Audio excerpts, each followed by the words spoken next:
Sabe, o que transforma uma casa num lar de verdade? Hoje a gente vai mergulhar numa análise sobre os princípios que sustentam um lar, explorando duas ideias centrais, a dignidade e a santidade. Vamos ver o que isso significa na prática. Bom, para começar essa conversa, a fonte que a gente está analisando parte de um provérbio bem antigo. A ideia aqui é que um lar é muito mais do que só tijolo e cimento. É um espaço que se fortalece com coisas que a gente não pega na mão, como sabedoria e entendimento. E aí a gente chega na premissa central do texto, que, sob a ótica da fonte, a família foi a primeira instituição criada. E dentro disso, o lar é o lugar principal, sabe? É ali que o caráter, que o coração de uma pessoa é moldado desde o início. E o texto vai ainda mais fundo nisso. Ele argumenta que a atmosfera da casa, o clima que se vive ali, influencia diretamente toda a vida de alguém. É como se fosse o alicerce que vai definir se a pessoa vai ter uma base sólida para prosperar ou não. Para definir o que seria um lar próspero, a análise se apoia em dois conceitos que são como os pilares de tudo: a dignidade e a santidade. Mas qual é a diferença entre eles? O texto faz uma distinção bem importante. E a diferença é essa aqui, ó.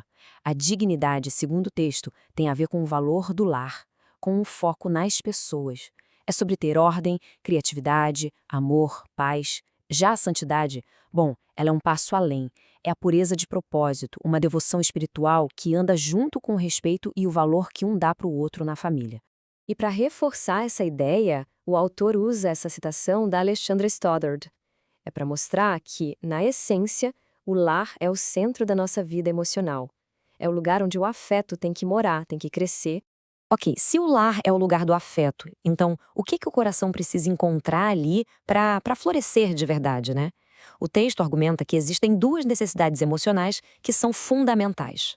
E essa é a grande pergunta que a análise tenta responder. Quais são os ingredientes essenciais que não podem faltar para o coração humano se desenvolver de um jeito saudável? O primeiro ingrediente, claro, é o amor. Mas, atenção, não é qualquer amor. O texto diz que ele precisa ser crível. Não adianta só falar, sabe? Para ter um impacto real, para dar segurança, ele precisa ser demonstrado com respeito, com cuidado, no dia a dia. O segundo ingrediente é a paz. E, de novo, não é só a ausência de briga. A fonte descreve a paz como um estado ativo, um verdadeiro antídoto contra tudo aquilo que rouba a segurança da gente, como a ansiedade, a discórdia. Então, o texto condensa essa lógica teológica no que parece uma equação. A ideia é a seguinte: se Deus é amor e a paz é o caminho para chegar a Ele, então, na prática, a paz se torna a maior expressão do amor dentro de casa. Ou seja, um ambiente de paz faz a família se sentir verdadeiramente amada. Para dar uma perspectiva mais ampla, o texto cita a análise de um historiador, o Edward Gibbon, sobre o porquê das grandes civilizações caírem.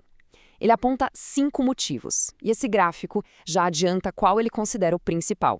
E aqui estão os 5 motivos de Gibbon. O ponto que a fonte quer destacar, o que ela diz ser a raiz de tudo, é o primeiro: o enfraquecimento da dignidade e da santidade do lar.